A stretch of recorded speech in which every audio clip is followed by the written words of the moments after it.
যারা নির্বাচন বিলম্বিত করতে চায় তারা গণতন্ত্রের শত্রু। শনিবার এমন মন্তব্য করেছেন বিএনপির স্থায়ী কমিটির সদস্য সালাউদ্দিন আহমেদ। আর দলটির কেন্দ্রীয় নেতারা বলছেন, গণতন্ত্রের উত্তরণের পথে যারা বাধা সৃষ্টি করবে তা জনগণই তাদের রুখে দেবে। রাজধানীতে আলাদা অনুষ্ঠানে তারা আরও জানান, শুধু সরকার কিংবা ইসি নয়, সুষ্ঠু নির্বাচনের জন্য রাজনৈতিক দলগুলোর সদিচ্ছাও জরুরি। আরও জানাচ্ছেন শফিকুল হক।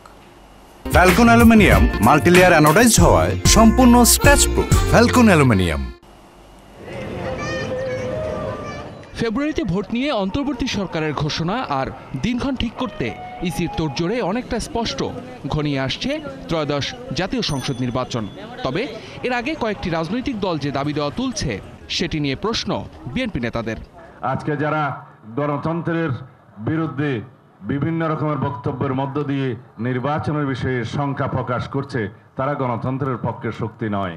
বেগম খালেদা জিয়ার জন্মবার্ষিকী উপলক্ষে নয়াপল্টনে যুবদল আয়োজিত এই দোয়া মাহফিলে বিএনপি নেতা সালাউদ্দিন আহমেদ বলেন, সুষ্ঠু ও নিরপেক্ষ নির্বাচনের জন্য অপেক্ষা করছে তার দল।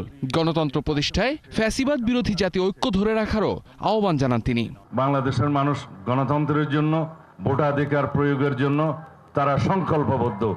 এর বিপক্ষে যারাই দিবে নিয়ে কোনো ধরনের বক্তব্য, যারাই বিভিন্ন রকমের কুযুক্তি উত্থাপন করে গণতন্ত্রের এই যাত্রাপথকে কণ্ঠকাত্তীর্ণ করতে চাইবে, তাদের বিরুদ্ধে বাংলাদেশের জনগণ রুখে দাঁড়াবে।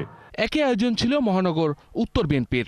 রাজধানীর শাহজাহানপুরে এতিম শিশুদের মাঝে খাবার বিতরণ করেন দলের আরেক শীর্ষ নেতা গয়েশ্বরচন্দ্র রায়। পরে দেয়া বক্তব্যে নির্বাচন নিয়ে শঙ্কার কথা জানান তিনি।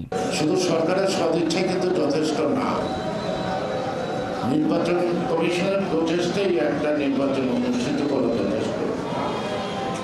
নির্বাচনে অংশগ্রহণ করতে ইচ্ছুক সকল রাজনৈতিক দলের একটি সদিচ্ছা থাকা দরকার নির্বাচনটা সুষ্ঠু এবং সফল করার ক্ষেত্রে, এবং জনগণের অংশগ্রহণে জনগণকে ভোট কেন্দ্রে আনতে উৎসাহিত সৃষ্টি করা। এদিকে জাতীয় প্রেস ক্লাবে এক আলোচনায় বিএনপি নেতা রুহুল কবির রিজভী জানান, ধর্মের নামে দেশে নতুন চেতনা বাস্তবায়নের অপচেষ্টা চলছে। অনেক দপ্তর থেকে, সরকারি দপ্তর থেকে অনেকে আসতেন যে ভাই আমরা কি করব, আমরা যদি ওই দলের সদস্য না হয়, রোকন না হয়, আমরা তো চাকরি করতে পারবে না। শেখ হাসিনার পালিয়ে গেলেও তার ভূত, তার আত্মারা আবার নতুন করে নতুন কায়দায়, নতুন চেতনায় তারাই তো আবার ভর করেছে। এইটার জন্য তো ছেলেটা জীবন দেয়নি। একই অনুষ্ঠানে বর্তমান ছাত্র নেতাদের সঠিক পথে রাজনীতি করে ভালো দৃষ্টান্ত তৈরির পরামর্শ দেন দলটির স্থায়ী কমিটির সদস্য আব্দুল মঈন খান। গণতান্ত্রিক বাংলাদেশ আগামীতে গঠন করবেন, যে বাংলাদেশে আমরা শহীদদের পূর্ণ মর্যাদা দেব।